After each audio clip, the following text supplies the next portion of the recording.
اور وہ سازش جو نواز شریف صاحب کے ساتھ کی گئی، وہ نواز شریف صاحب کے ساتھ صرف سازش نہیں تھی یا مسلم لیگ نون کے خلاف سازش نہیں تھی، وہ پاکستان کے خلاف سازش تھی۔ اس لیے کہ پاکستان میں چینی اگر 2 روپے بڑھتی تھی تو نواز شریف صاحب اس کو واپس 50 پہ لے کے آتے تھے۔ نہ بجلی کے ریٹ بڑھتے تھے، نہ پیٹرول کے ریٹ بڑھتے تھے، نہ ضرورت کی روزمرہ کی اشیاء کے ریٹ بڑھتے تھے۔ نواز شریف صاحب نے 18 گھنٹے کی لوڈ شیڈنگ کو 0 کر دیا، کوئی ریٹ نہیں بڑھے۔ پاکستان G20 دنیا کے سب سے امیر ترین 20 ممالک میں شمار ہونے جا رہا تھا، اور یہ دنیا کی ہر ریٹنگ ایجنسی نے کہا، مگر نواز شریف کا اس سازشی ٹولے نے جس نے رستہ روکا، اس نے ایک ایسے انسان کو لانچ کیا جس نے ثاقب نثار کے ساتھ مل کے پاکستان کا رستہ روکنے کی کوشش کی۔ پاکستان کو جو نقصان پہنچایا، وہ اتنا بڑا نقصان پاکستان کی تاریخ میں کبھی کسی نے نہیں پہنچایا ہوگا۔ وہ پاکستان کا رستہ روکنے کے لیے، پاکستان کی ترقی روکنے کے لیے، پھر 2018 کا الیکشن آیا۔ آپ کے جو امیدوار تھے قومی اور صوبائی اسمبلی کے، وہ جب حلقوں میں جاتے تھے تو ٹکٹ چھین لیے جاتے تھے۔ مسلم لیگ نون کے کینڈیڈیٹ بہت سے حلقوں میں نہیں تھے۔ الیکشن آیا، الیکشن جب دیکھا کہ ہاتھ سے نکل رہا ہے تو پولنگ ایجنٹس کو باہر نکال دیا گیا، رزلٹ نہیں دیے گئے، رزلٹ روک لیے گئے۔ رزلٹ روکنے کے بعد رزلٹ تبدیل کر دیے گئے۔ جب اس سے بھی کام نہ بنا تو RTS کو فیل کر دیا۔ RTS کو فیل کرنے کے بعد 2 دن نتائج نہیں آئے۔ نتائج جب دیکھا کہ مسلم لیگ نون پھر حکومت میں آ جائے گی تو نتائج تبدیل کیے 2 دن کے بعد۔ پھر فیصلہ یہ کرنا تھا کہ کیا حلف اٹھائیں یا نہ اٹھائیں۔ اگر حلف نہ اٹھاتے تو جمہوریت کو نقصان پہنچتا ہے، اگر حلف اٹھاتے ہیں تو وہ دھاندلی کی حکومت جس کو دی جاتی ہے اس کو مجبوراً ہمیں قومی اسمبلی میں جا کے وہاں مقابلہ کرنا پڑا۔ تو ہم تو مقابلہ قومی اسمبلی میں کرتے تھے، اس نے کہا نہیں، رستہ دوسرا ہے، پہلے پکڑو، نیب کا قانون استعمال کرو، پکڑ کے کہو آپ کے اثاثے آپ زیادہ ہیں اور 2 سال جیل میں رکھو۔ سلمان رفیق اور سعد رفیق صاحب کو جو رکھا گیا جیل میں، نکلا کیا کہ سپریم کورٹ نے کہا کہ آپ نے تو کیس ہی نہیں فائل کیا۔ نواز شریف صاحب کو جیل میں رکھا کرپشن کے اوپر، اور نکلا کیا کہ انہوں نے اپنے بیٹے سے تنخواہ نہیں لی تھی۔ یہ کرپشن ہوتی ہے، اور اس کے لیے ساری عمر کے لیے نااہل کر دیا۔ شہباز شریف صاحب کو رکھا، انہی عدالتوں نے ان کو سرخرو کیا۔ رانا ثناء اللہ کے اوپر ہیروئن ڈال دی۔ ان کو خدا کا خوف کرو، اگر تمہارے اوپر ہیروئن ڈالی جاتی تو تمہیں ہوش آ جاتی۔ اس حکومت نے یہ نہیں کیا۔ احسن اقبال، بے شمار لسٹ لمبی ہے۔ انہوں نے سوچا کہ ان لوگوں کو جیلوں میں ڈال کے ختم کیا جائے۔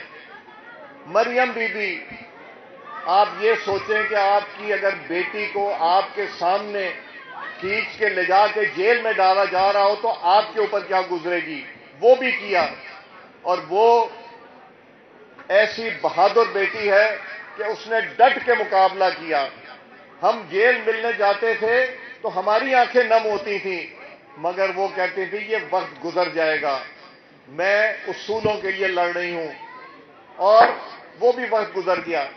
4.25 سال جس حکومت نے حکومت کی، 75 سال میں 70 سال میں جتنا قرضہ ساری حکومتوں نے لیا، اس سے زیادہ 4.25 سال میں صرف اس نااہل حکومت نے لیا، اور قرضے کے بوجھ میں دبا دیا وہ سازشی ٹولہ جس میں ثاقب نثار اور عمران خان بھی موجود تھا۔ اس سازشی ٹولے نے پاکستان کو نقصان پہنچانے کی کوشش کی۔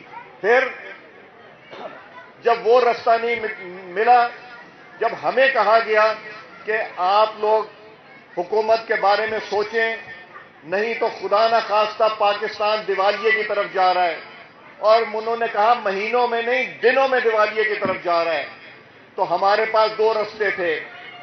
ساری جماعتیں اکٹھی ہوئیں، اور جو ان کے ساتھ جماعتیں تھیں انہوں نے بھی کہا کہ ہمیں نظر آ رہا ہے یہ پاکستان کے خلاف ثاقب نثار اور عمران خان کی سازش اور اس کے ساتھ جو لوگ جڑے ہوئے تھے، اور پاکستان کو نقصان پہنچانے کے لیے دنوں کی بات ہے کہ خدا نہ خواستہ پاکستان دیوالیہ ہو جائے۔ اگر خدا نہ خواستہ دیوالیہ ہو جاتا تو ہوتا کیا؟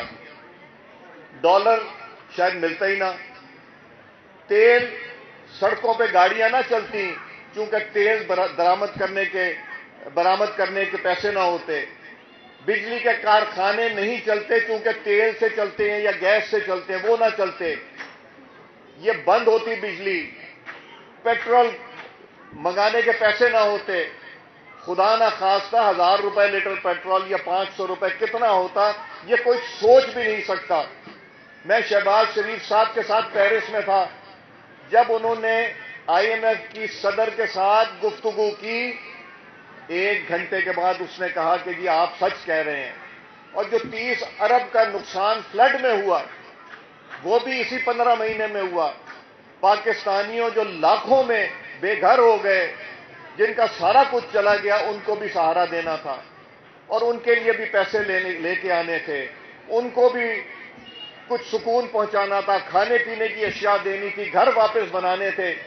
یہ شہباز شریف صاحب کی حکومت نے اپنے ذمے لیا، اور وہ لے کے، اور اللہ تعالیٰ کی شان دیکھیں، مجھے وہ اعزاز حاصل ہے کہ جس نے نواز شریف صاحب کا 2013 میں وزیر اعظم کا الیکشن کرایا تھا، اور مجھے یہ بھی اعزاز حاصل ہے کہ میں اس کرسی پہ بیٹھا تھا جب عمران خان کے خلاف ووٹ آف نو کانفیڈنس ہوا، یہ بھی اللہ تعالیٰ نے مجھے اعزاز دیا، اور جب شہباز شریف صاحب کو وزیر اعظم کے لیے اس کا الیکشن ہوا، وہ بھی میری نگرانی میں کرایا گیا۔ یہ اللہ تعالیٰ نے مجھے اعزاز دیا، اور جس پہ میں فخر کرتا ہوں اور اللہ تعالیٰ کا شکر ادا کرتا ہوں۔ پھر یہ سازش بڑھتی گئی،